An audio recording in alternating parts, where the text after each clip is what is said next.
This week on London Real, we have Danny Jones, the vocalist and guitarist for the bands McFly and McBusted. We want people to talk about our show as the best show they've ever been to. We enjoy it and we're there for the love of it. I was watching Bruce Springsteen and I just said to my mum, I want to do that. We headlined Hyde Park, the stage that Bruce Springsteen played. You can get so caught up in being a pop star. The first thing you think when you're having an anxiety attack is you've got all these problems. You see this massive list of things that you're worried about. Visualize what you want to be and don't give up. Make someone smile and the day's worthwhile. London Real, innit? You gotta be honest. Right. London Real presents Danny Jones, McFly McBusted. Be a badass motherfucker, but don't forget you suck sometimes. Welcome back to London Real. I am at Mann's Chinese Theater here in Hollywood, California, on Hollywood Boulevard, where all the stars are. You can kind of see them here behind me, and all the handprints of all the people from back in the day, like stars and all that craziness. And I gotta say that my week here in LA has been pretty intense. I'd say it's the city that's probably the most opposite of London, as in it's warm, it's crazy, it's full of kind of freaky people and lawlessness.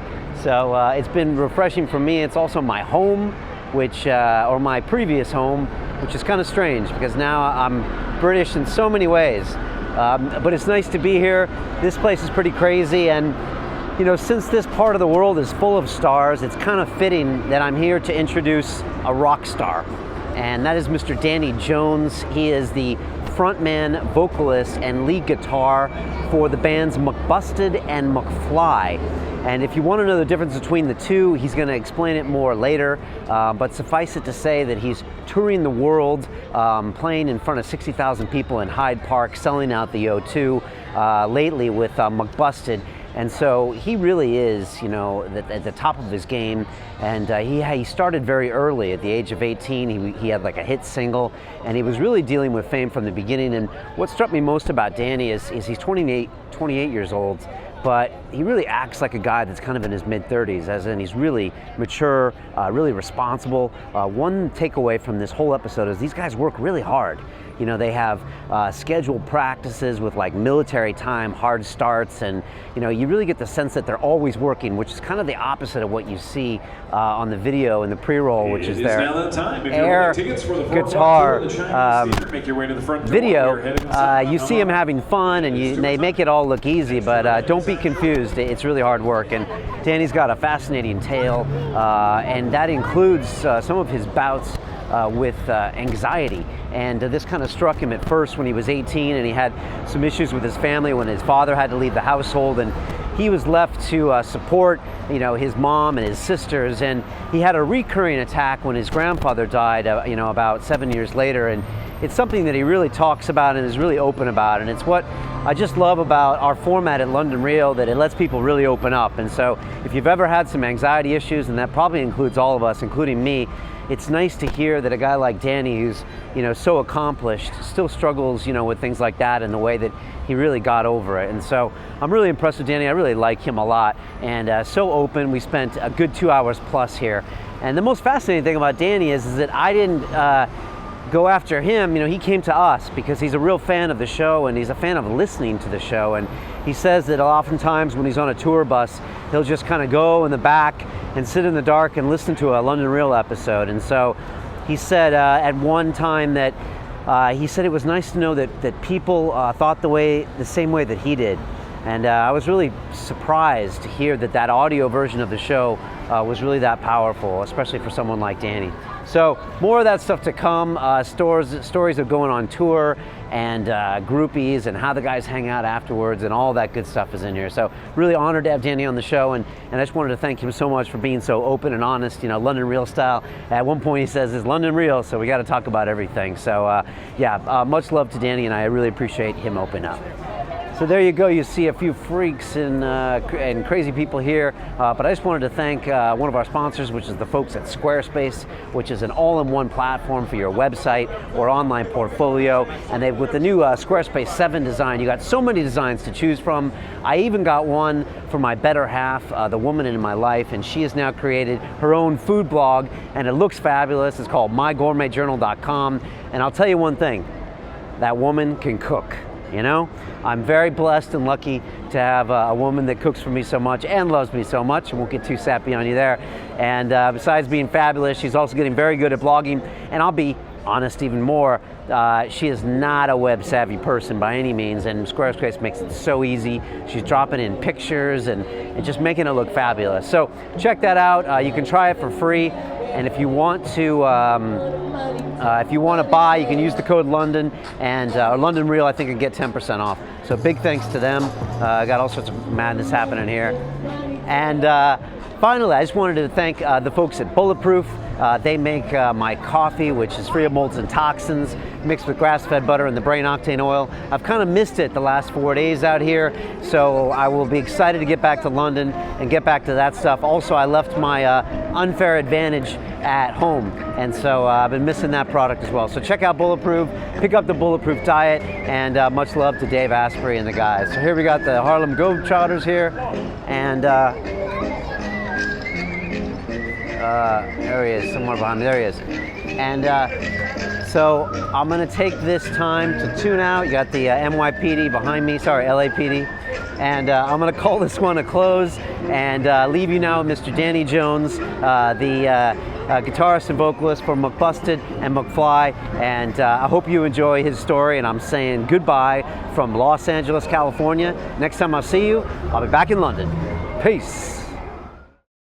This is London Real. I am Brian Rose. My guest today is Danny Jones, who is an English musician, singer, and songwriter. You probably know him as a vocalist and guitarist for the bands McFly and McBusted, which is a 6-piece British supergroup selling out concerts and touring the world. Your new single, Air Guitar, is dope. It feels very very Blink-182, you know, which are my boys from San Diego. Yeah. So, it has a great feel to it, great look. I love it. You also have a huge passion for electronic music and studio production, and you DJ live at major clubs here in the UK. I didn't know that. You just got married last year to former Miss England, Georgia Horsley, and most importantly, you're a huge fan of London Real. Danny, I'm pumped. This is going to be fun. Welcome to London Real. Thank you, Brian. It's amazing to be on the show, man. As you said, I'm a massive fan. And you've done your research, man. That was an impressive intro. You know, I don't know. I think I kind of have a Bruce Buffer thing when I start doing the intros, and I'm kind of like, and here in the red corner. Yeah, I love that. Fighting. But I think I first, we started connecting when you were tweeting out like "Loving London Real" and you were watching it, and I think another band member of yours were tweeting, "Oh yeah, watching this on the way back from Ireland," or you were touring, and I was like, okay, this is cool, and so you guys obviously watched the shows, and as a confession, this isn't the first time we met. I met you 2 weeks ago, right? A week and a half ago, whatever it was. Yeah, we met at one of the events that Ty Lopez had, and we just bumped into each other, and that was really cool. It was really cool to see you, and it was really cool that you were there. I just wanted to say that because people look at you, and you're 28, you're touring the world, you're marrying former Miss England, and you're coming that day and to learn. And so that says a lot about you as a dude. Oh, thanks, man. I mean, I went there to literally learn about business, and learn about how to, use your money well and stuff. And I went, I suppose, I like to go out of my comfort zone in everything I do, so keep pushing yourself to be a better you. And that, it was my bandmate, Matt and Dougie, that introduced me to London Real. Okay. And then I started listening to that. They introduced me to Bulletproof as well. Okay. And then from that, I just got really sort of inspired by the people that were on the show. And Ty Lopez was one of them. Looked more into him, and I really want to start reading more books. So he's got an amazing list of books and stuff. And went to his seminar. And I was going to text you or tweet you as well, saying I'm going, but we didn't want to talk before the show, did we? So no, we were trying to keep it quiet, and we were pretty good at the event. Yeah, not to we talk were good. Too much, so. Even though you stood there, I was like, I know, we were just listening to Ty talk for 9 hours straight. So, but I mean, it was cool, and you were there, and you were just one of the dudes. I mean, I don't know what we expect when we meet people that that are in rock bands, but you were there. You were just hanging out. You were like one of the people learning. Yeah, man. I felt like I was back in college or something. I had my little backpack on and my notepad. And then Ty said he doesn't take notes, and I was like, okay, I won't take notes either. I'll try and remember this whole thing of Ty talking for 8 hours. Don't listen to that. I was taking notes on my phone. So. But I had to interview him the next day, so I was actually taking notes. I was going to ask him a question. It was my first seminar, though. I don't really know anything. I don't know anything about business things or all these MBA things and stuff. And it was just really interesting. And the way he thinks about money and the way he thinks about life and in general was just really inspiring for me. Yeah, no, I really like him. Is that something you've always tried to do as far as like get out of your comfort zone and kind of explore new things? I mean, if you look back at your career, is that like a trajectory of Danny? Totally. I mean, it's so easy to just live in your comfortable bubble, and in music you need to, like, when I first met Tom, when I was just turning 17, I thought I was Liam Gallagher. I was just a lad from Manchester wearing my parka, and I was like, I'm not into pop music, screw this. And my mum, it was actually an audition that I went to, and my mum says, it's for Universal Music. You never know what you're going to get. And I looked around in the queue for the audition, and there's all these guys like stretching out and dancing and stuff, and I'm like, Mum, this ain't right. I'm the only kid with a guitar here. She's like, no, just you never know what could come from it. You never know what could come from it. So we went to the audition, and Tom was filming. Tom was just filming the audition, and I went in and I had to dance. The first thing I had to do was dance. So I'm going, oh no, I can't do this. How old are you? How old am I now? Yeah, then I just turned 17, I think. Okay, all right. My sister was always a singer in the family, so I was just the guitarist behind her, and she went to auditions. I never did it, and you can normally audition when you turn 16 anyway. So I was 17. I walked into this room, and they're like, okay, first thing we want you to do, lads, is all dance. So I'm like, oh my God. I looked at my mum through it, and there's through this like glass, door, and she's laughing her head off at me, and I'm just sort of like dancing like this. But what was amazing is Tom was filming, and he was cracking up, and they, cut a long story short, they knew I wasn't right for the audition of that day. But they asked me to stay behind and play a few songs on my guitar. And I did, and again, I was going out of my comfort zone. I didn't know what I was doing. I just thought I went with it. But I knew at the end there was something good because these people were in with Universal. So I played them a few songs at the end, and they said, oh, do you know anything pop? And I said, Paul Weller. And they all started laughing. And I couldn't understand why they were laughing.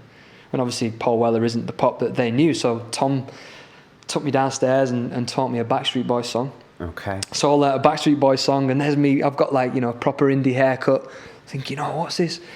And then Tom from then, totally, we had something that we couldn't let go, and he said, do you want to come down to London and write with me? And I was like, yeah, totally, man, yeah, definitely.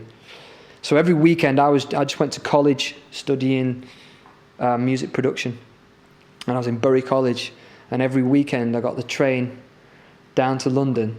Forgot all my homework and whatever I needed to study on, and I went straight down to London, and I lived with Tom's mum and dad every weekend, and we wrote our first album. And then we assigned to the management. We stayed in the Intercontinental in London. Yeah, I read something that you checked in there. So this is when you're like 18, 19? Yeah. So you're going to school up there, you're coming down every weekend on the train. Every weekend, yeah. Just to write with Tom, and Tom was based here. Yeah, and it was back in the day, remember mini discs? Yeah, for the video mini discs. Yeah. So he'd send me a mini disc in the post, and I'd get it and I'd put it in, and he'd go and be like, hey Danny mate, it's Tom, I've got a new song to show you. And he'd start a song on the mini disc, and then you'd hear his mum shouting him saying, your tea's ready? And he'd be like, Mom, I'm just sending Danny a song. And he'd be like, and it's funny, it's amazing, these mini discs that he used to send me. And that's how we sort of wrote our first album, and then we moved into the Intercontinental. Okay. And that's why our album is called Room on the Third Floor. Okay. And you moved in there because you had been signed and you had some money, and you thought, let's just do it in a certain place. I signed to the management, Prestige Management. They sort of paid us, give us a bit of money to live our lives and write our first album. Yeah. Wow. Okay, that was McFly. That was McFly. Yeah. Okay, and that was how it was born. You and Tom. That's how it was born. Yeah. And then we had management. So me and Tom wrote a few songs with James from Busted as well. Right. Busted were a band at the time, and we sort of formed this partnership and trio that we were good at writing, and we wrote all these songs. Then went to go and get a record deal. So me and Tom with the management played in the offices, real stale offices, trying to get a record deal just acoustically, and then we got a record deal. Okay, so you had management first and then record deal. Yeah, so it was just me and Tom, managers. The managers took us around all the labels, and we played all around the labels, our new music that we've been writing. It was really exciting because you go in there, you're a nervous little kid with your guitar, and you think you look, you're trying to look your best, and okay, cool, and you got to play something, and you go outside and you analyze the situation, what just happened, and your career is, you want to get signed because this is what you want to do. So I get this feeling though that you always knew this would happen. Like, you don't sound like one of those guys that this was on a whim or this was taking a chance. It seems like this is a destiny for you. Yeah, I think so. I mean, when I was about 6, I visualized playing. I said to my mum, I was watching Bruce Springsteen, and I just said to my mum, I want to do that. I really want to do that. And at the age of 6, I remember my mum looking through the yellow pages, and she found me a guitar teacher, and she said, do you want guitar lessons, private guitar lessons? And I just went, oh yeah. At 6, this is a good mom. Yeah, 6, and this guy, he didn't really take you on until you were 7 and 8. For some reason, at an older age, my mum sort of, chatted him up, I suppose, and got me, lessons with a guy called Jerry Bleasdale, and he taught me everything I know today on guitar. Basically. Wow. And so you started at 6, and you started playing and writing your own music, or just getting used to the... Yeah, I was. I didn't write my first whole song until I was 16. Okay. And that was a song called Not Alone, and that was in my bedroom in my house in Bolton. Okay. So and it's on our first album, I think. Yeah. It is. It's a fan favorite, I think. And so again, I want to get back to this kind of destiny thing. I mean, this was just something did you visualize, or is it something that just fell into place? Because when you describe it to me, it just sounds like you were going to get there one way or the other. Yeah, it's weird. I mean, I'm a massive I love to visualize things, and like if we were to write or produce a song, the first thing I'd do is I hear it in an arena. I was like, right, how's this gonna come across in an arena? So as a kid, I just visualized myself playing the same stage as Bruce Springsteen, and no matter, I never really overthought things, or I never really looked back and regret things. I just kept going with it, and it was last year on the 7th of July, we headlined Hyde Park. And that's the stage that Bruce Springsteen played. Right. I get tingles talking about it. That's the stage he was playing when you first saw him, or that's his backyard, basically? Well, he does that a lot. The Hard Rock Calling. It's changed over now to BST Barclaycard Summertime Fair or something. And Bruce Springsteen did the Hyde Park Calling, and the exact same stage. This is in New Jersey. No, this is in Hyde Park. Oh, in Hyde Park. Oh, here. Yeah. Gotcha. Yeah. All right, so we headlined that, 60,000 people. And that was a year ago. That was last year. That was last year. Okay, and that you kind of got a moment there because Bruce was there, and now you're there. Yeah, I had a massive moment because I went to see him the year before playing that festival. Right. And that's where I briefly shook his hand as well. Okay. Which was another moment for me. But just playing that stage was like I had a moment because I came off stage and I don't know how to really take these things in. It was so overwhelming that whole day that I was in a dream state the whole day, and I was, looking at the crowd. I mean, I went on autopilot almost because I was the front man. I was doing my thing at Hyde Park, and it was just it was such a beautiful view. The sun was shining. It started raining. There was a rainbow above the stage. It's crazy. It was like I was tripping. It's crazy.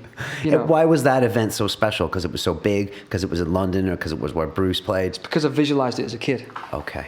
All right. So 22 years earlier, you'd visualized it and it was happening. Or 20 years or 15 years. Yeah. And I was never impatient to get there. I sort of waited and waited and waited, and I just kept thinking it'll come, don't worry, just keep working hard. You know, it'll come. It's like Peter Sage says, the river, you know, it's not straight there, you got to go around the bend, and then suddenly... You are a London real aficionado. So, and when you're a kid, are you the kind of kid that's waking up and, you know, stressing like, okay, I got to get this, I got to do this, I got to move to London, I got to find a label? Or are you just kind of a persistent, kind of this is going to happen energy? I'm more of a this is going to happen kind of energy. Yeah, I try not to stress too much. I mean, I do get stressed. Everyone gets stressed. Do you beat yourself up? Are you hard on yourself? Yeah, massively. I mean, one of the coolest things I ever heard, and it applies to everything I do, is when Bruce Springsteen was talking to a bunch of students, and he's doing this talk about, you know, I can't remember what it was, either music school or business school, and all he said was, you know, no matter what you do, he said, whenever you do it, he says, when I'm on stage, I'm the biggest badass motherfucker, but when I come off, I suck. and I've had that attitude with everything. As soon as I'm on that stage, I own it, and I've got to be, you know, because I'm very critical of myself. I'm always like, you know, even coming on the show, I'm like, you know, should I be going on it? Am I, you know, can I justify going on this show? Or, you know, and I'm always kind of thinking, am I cool enough? Am I good enough? Am I this? Am I that? But then I'm like, no, you know, you're a badass motherfucker. Right. But then when you come off, you take your constructive criticism, I suppose. That's what you know. Okay. And when you are a bad mofo on stage, are you that because that's what the audience wants and I'm going to be that guy? Or do you just transform into that guy because that's you deep down inside somewhere? I just transform into Springsteen Jr. Okay. Oh, that's what I think I am. My mum always said he's my dad. Okay. Springsteen has an incredible energy on stage, and I don't even know if most people know that these days, especially some younger kids, but he gets on for like 4 hours and plays until he's dripping with sweat. And like, I've never seen him live, but I hear it's like... You've not seen him live? No. Oh my God, I'm going to take you. Yeah, I mean, I hear he exhausts the crowd because he goes and goes and goes, right? Yeah. And he's 50-something or older. 60-something. Yeah, I think he's 60, yeah. But the thing is, for me, when Tom opened, you know, Tom and my manager Fletch, when they opened the door to pop, that's when everything changed for me, because I stopped pigeonholing music and I started to appreciate it for why it is good. What's great about that song? Why is it successful? And you open up, and you know, I was so caught up in like, oh, I'm from Manchester. I love my Oasis. I still love all that. I still love all that Oasis, Ocean Colour Scene, and being a muso. You know, I used to play around pubs. I've bust outside Marks and Spencer's. But then pop opened me, like, it made me appreciate, because pop is everything. It's popular. What's popular music? Right. You know, there's got to be a reason why it's popular.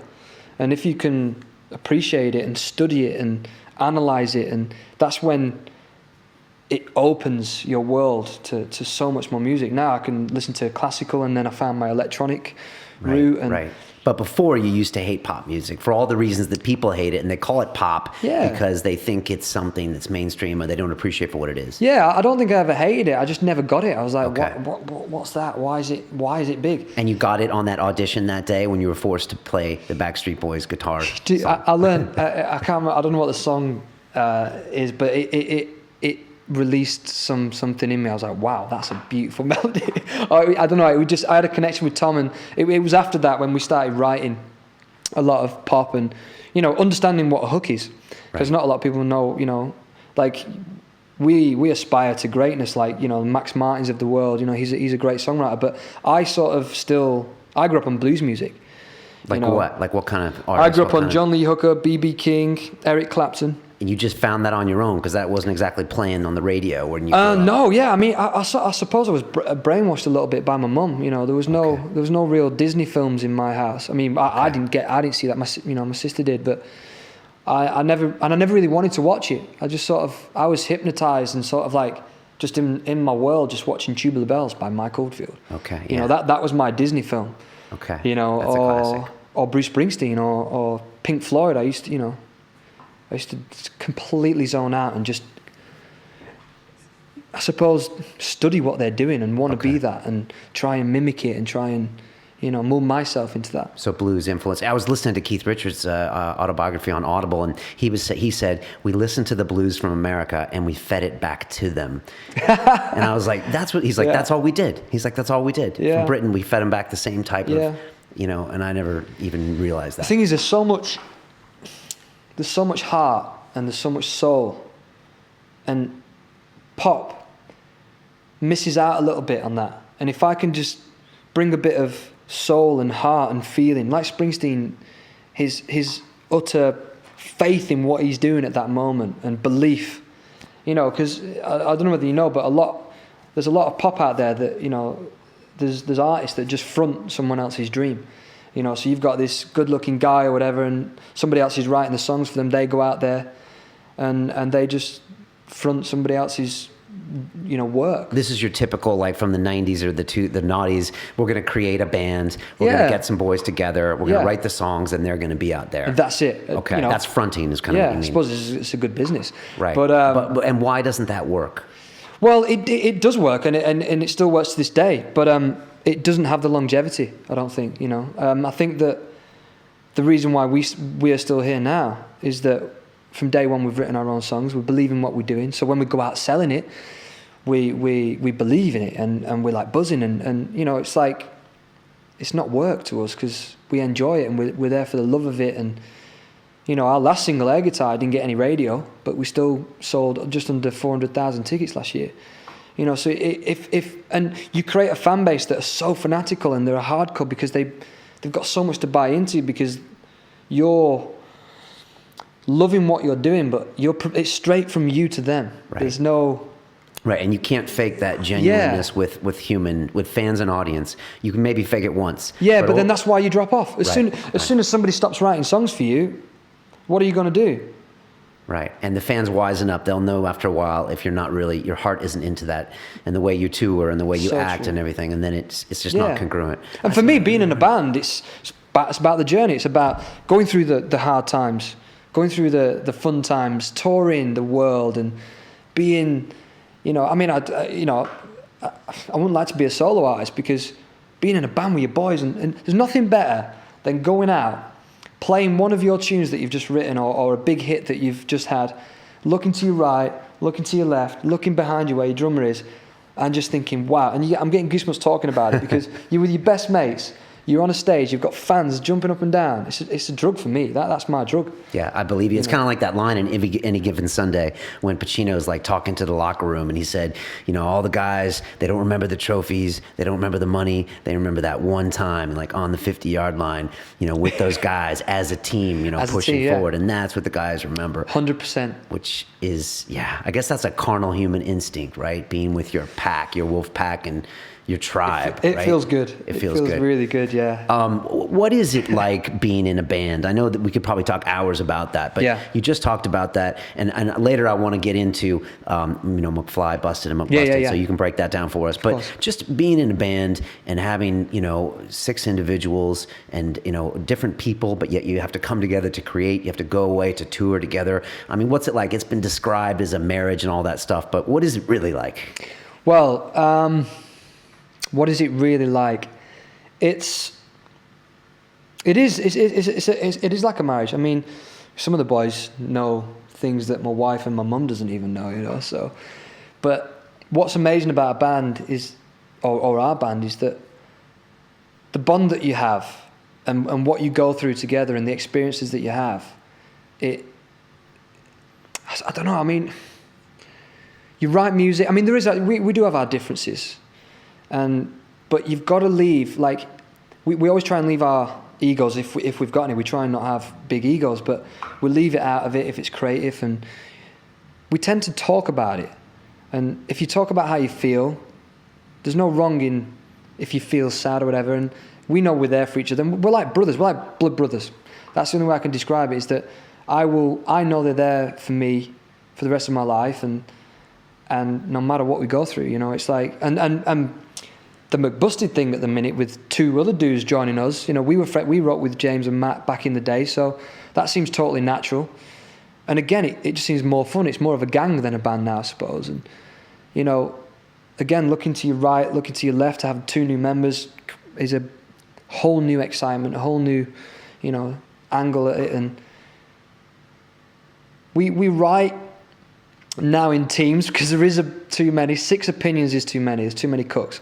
So we go out and write in different teams. But being in a band is the best thing that ever happened to me, because they are literally, you know, more than friends. They're more than friends to you, and you know, it's your career, it's your life, it's your, you know, I talk to them like they're my therapists. You know, they're everything. But there's 6 individuals, so like, what if one of them goes off this way, or 2 of them want to go off this way? I mean, how do you guys stay together like for the long haul when it's just 6 different personalities? You're all aging different. You know, it's in a crazy time of your life.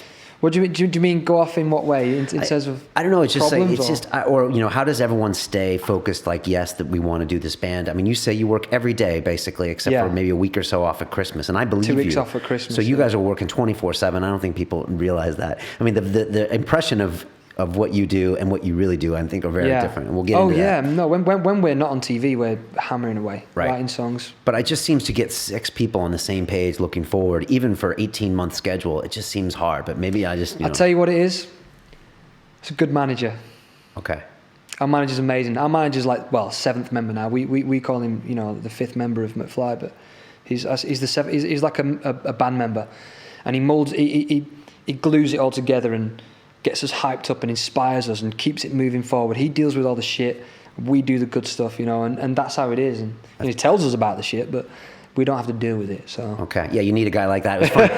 the Eagles have a really good documentary. I don't know if you've seen it, but it's all about kind of Eagles, and they interview all these people, including David Geffen, and like they had a bit of a, you know, as any, I guess, record label and band has. We can talk about that later. Yeah. And they were, you know, David Geffen did this, and the Eagles did this, but David Geffen at one point says, he's like, I protected them from a river of shit that they would have had to deal with. That's what he protects. Yeah, manager's got to protect you, man. Yeah, that's what he said, and you could see what he means. And then the band is thinking, you're stealing all my money, and he's like, I'm protecting you from a river of shit. You know, that's one massive thing I will say is trust. You got to trust your manager to get you the best deals, and because as soon as I mean, you know, I wasn't that Ty Lopez thing, but it was very money led, and in our world, if you're money led, you sort of tend to make wrong decisions. Right. You know, we have to be more creative led, and what I mean by that is like, if we want to fly in, if we want a UFO at the O2 Arena to come down from the, you know, we'll get, you know, we'll work out how to get that, you know. But instead of thinking, well, how much is that going to cost if we make this amount of money over 40 days of a tour and all this, we can't think like that. We've got to just think creative to put on the best show for our fans, so that they always want to come back for another show. You know, we try not to. I mean, we never ever think about cashing in. We never think about doing a tour and how can we make the most money. You know, we try and do a tour that people want to come back and see again. It's interesting. I was thinking about you today, and I was thinking about, we have a lot of tech entrepreneurs here, and we've had other people on the show that you've watched, Peter Sage, and you know, Alex Icon is one that I think of, and he's like, Brian, you don't get paid because you want to get paid. You get paid because you create value, and then that comes back to you. And I was just thinking, like, when you go to create, I mean, that's what music is. You're creating value to people, right? And then later you're monetizing it because it's, what does Ty call it? Reciprocal altruism. But, you know, that's ultimately what you're doing. So when you talk about the music being important, when you sit down in your studio at home with your guitar and you're like, I'm going to create something of value, I mean, that's what you're doing, right? Yeah, no, it's amazing. I mean, you know, how I've been writing recently is just, you've got, you know, your studio and you've got a blank page. And I never remember settings or sounds that I've used before or anything, because I like to challenge myself. Every time I produce something or write something, I try and, okay, what's going to work? How am I feeling right now, and how's it going to work? So it is amazing, starting from absolutely nothing. You know, you've probably got a guitar in your hand, you're like, okay, I've got to write a song. So it is amazing, you know, it's a process that you can't really explain, but you sort of just get on and do it. And then to be able to go out and perform that and see your fans' reactions and people singing along is just euphoric. You know, it's an amazing feeling. There's a quote someone told me about from Nikola Tesla, you know, the great inventor from like 100 years ago, and he said, you know, manifesting an invention of yours and seeing it working is enough for a man to forget his friends and his family and eating and sleeping and everything, which is kind of what you're talking about, right? Yeah, you know, and you know, the thing is to come and watch us is it's total escapism. You know, no matter whatever your troubles in life, for that hour and a half or 2 hours of watching one of our shows, we want you to be a massive part of it. You know, my job as a frontman is to make sure the dude at the back, the very back, who I can only just pick out when the lights are on, is having the best time ever. And as soon as everybody's up, dancing, singing, having the best time, clapping. When I say clap, you better clap, or else I'll pick you out. I'll never forget, there's someone at the O2 Arena, and we picked them out. They were leaving early. Okay. And we were on stage, and we saw them leaving early. We were like, hey, hold on a minute. They're leaving early. Where are you going? And all we said was, oh, she's got diarrhea. And we just showed her up through that the whole... So we'll pick on you. We'll pick on you. Did she keep going, or did she stay? You humiliated She sort her of so much. watched from the steps of her leaving, yeah. But we pick it out. But as long as everybody's having a great time, that's my job anyway as a front man, is to get everybody having the best time ever, feeling like they know us, feeling like they're part of the show, not just coming to watch us, we've cashed in, see you later. You know, to come back again and keep investing in us. You know? What makes a good frontman? How do you be that? I was watching the James Brown documentary, which just blows your mind when you think about all the stuff James Brown did. You're like, Jesus Christ. And the kind of energy he had up there. But it just made me think, like, what makes a good frontman? And do you think about that often, or do you just kind of go with what you're feeling? Well, it's a little bit different in our band because we all sort of sing at the front. Yeah. But all the boys look to me, I suppose, and they say it. You know, you're the front man, you do your thing, and. But I think what makes a good frontman is that, or just a good performer in general, is make sure you're having fun. Make sure you're relaxed, having fun, and you know, you're not jittery, you're not having any. And we talk a lot. We have a lot of banter and with stuff. the audience or to each other? Yeah, just to each other, and we try and make it as relaxed as possible. You know, no matter how big it is, we've had band meetings on stage going, should we play a song? Should we do this? Should we do that? Should we jam one out? Should we do this? And there's no.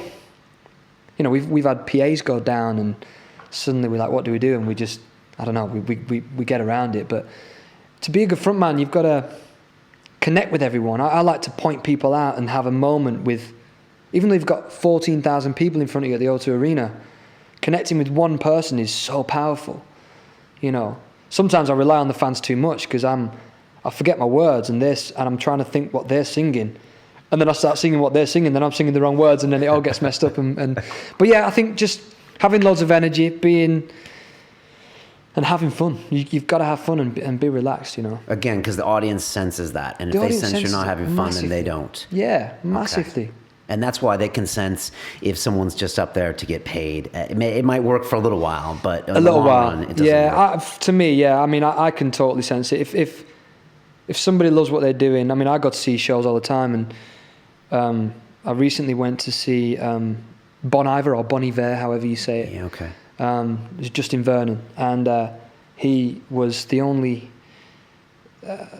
guy who's ever made me cry at a show, which was weird. Wow. And people there were just like, when he finished the song, we all just looked at each other and went, because it was so amazing what he was doing, and you believed in him. And for that moment, you were just looking at him, and his music was, I mean, it was amazing. I love the guy so much. I love the band so much. So. You know, you were talking to me earlier at Ty's place, and you were saying that you were training, you know, and you train a lot. And you said, I'm going on tour next month, Brian. And he's like, being on tour and being on stage every day or every other day, you got to be in shape. Yeah. And I want to hear about your training regimen, but what is it like on tour? What do you hate about it? What do you love about it? It sounds like you mentioned this like psychedelic experience at Hyde Park. It sounds like, you know, different places, different days. Is it like that, or how can you describe it to us? Touring's amazing. It's like having a routine, but a routine in a different place every day. Okay, which makes it different. Yeah, it's the opposite. It's like my life right now is no routine in different places, but suddenly you get this routine of touring is where you do all the hard work, right? We're in rehearsals right now for the tour. How long will you spend in rehearsals? Well, we're going out doing a little bit in Japan and Australia, and then we're coming back to do the tour. So we normally tend to spend. I'm really bad with dates and like things. Weeks and weeks. I'll say a good month. And with 6 guys, do you have to reherse more? Yeah, because obviously it takes longer just for everybody to get their place in what we're doing, and we talk about. You know, we've got 2 bass players, so right. You know, I don't know how many bands that have 2 bass players. So we have to work out how they work together. One's playing more of a deeper bass, one's playing more of a guitar frequency, like dirtier. Okay. And that works really well.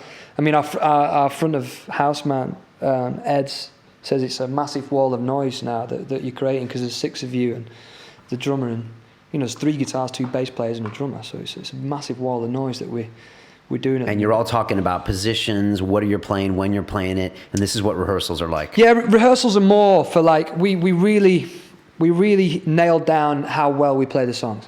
So the first thing we're doing, we're not even thinking about vocals yet. So what we've been doing recently is we go in there and we learn bits, and we have an MD called Jamie, and he looks at how the guitar parts are working together, and it really gets sort of like nitty and gritty to the point where it's almost a bit obsessive. Like, how are we going to end this song? How are we going to start this song?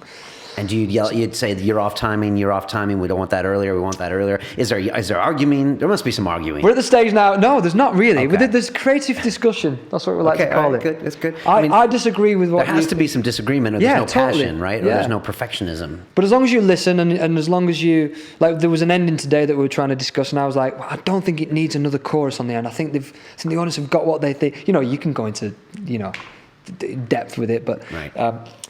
And Tom was like, I was like, I don't think it needs another chorus. He was like, because his idea was to do another chorus at the end. And I said, I don't think so. I think the fans are already satisfied at this point. And he goes, okay, well, let's try it. Let's try a double chorus. We tried it. So he had his point, I had my point. We tried it, and then we go to our MD, and he goes, I think it doesn't need that. And that's how we get around it. We try not, because over the years we have had our arguments, and I've been in a huff and I've walked out, or he's been in a huff and walked out. But we're at the stage now, 12 years we've been doing it, so we sort of know when something's good or bad, and we know how to listen to each other's creative ideas and not get, because... And at the minute, we go in from 12 till 4, hard start. Okay. So it's hard. Hard start as in you show 4 up. hours hard. Hard as so in you turn up at 11:30. Okay. You have your brekkie or you... So you're very disciplined. Nobody's showing up late. Nobody's calling in sick. People are there. Yeah, people are there. Yeah. Okay. So you show up 11:30. It has to be. I mean, that's the type of band... I mean, we're perfectionists, so it has to be... That's longevity. It has to be great, It has to be great, yeah. We want people to go, wow. We want people to talk about our show as the best show they've ever been to. Like I would do about Springsteen. Right. Right. And that is the ultimate form of marketing. And maybe, whether intentional or not, it is, right? Yeah, people are totally, saying, I went to this show and it was just intense. Word of mouth again. I bet a lot of people don't even think you practice. I bet a lot of people thought your air guitar video was just you guys on stage. And it's just the way you guys wake up and roll out of bed, and you're just that tight and that cool, right? Yeah, I mean, we are. I mean, that's us. Everything you see is us. Like we're going to meet up with Matt afterwards. We're going to hang out, and that's us. We do things together. Touring is even more fun because we get to hang out even more. Like, because work hangout is different to hanging out, because we know we work, and we have those. I suppose we have those relationships where, okay, I know we work. I know Tom's working now. I know Harry's working with me now. But afterwards, we can go and hang out and go for dinner, do this, whatever, and it's a different relationship that you have. Okay, just so hanging out. It's not business. No, in that thing. Yeah, and we switch it on. Okay, talk to me on tour. I mean, I was funny today. I was just thinking of this video by Bon Jovi, the "Wanted Dead or Alive" video, because I wanted, and it's like, I think it's got all the images of them on tour, and the song has allusions to being on tour and being exhausted. And I was like, I gotta ask Danny if it's like that. I mean, or there's also that famous Motley Crue video where they're on the bus and like doing all that touring stuff. I mean, is it like that? I mean, to be honest, touring's changed over the years.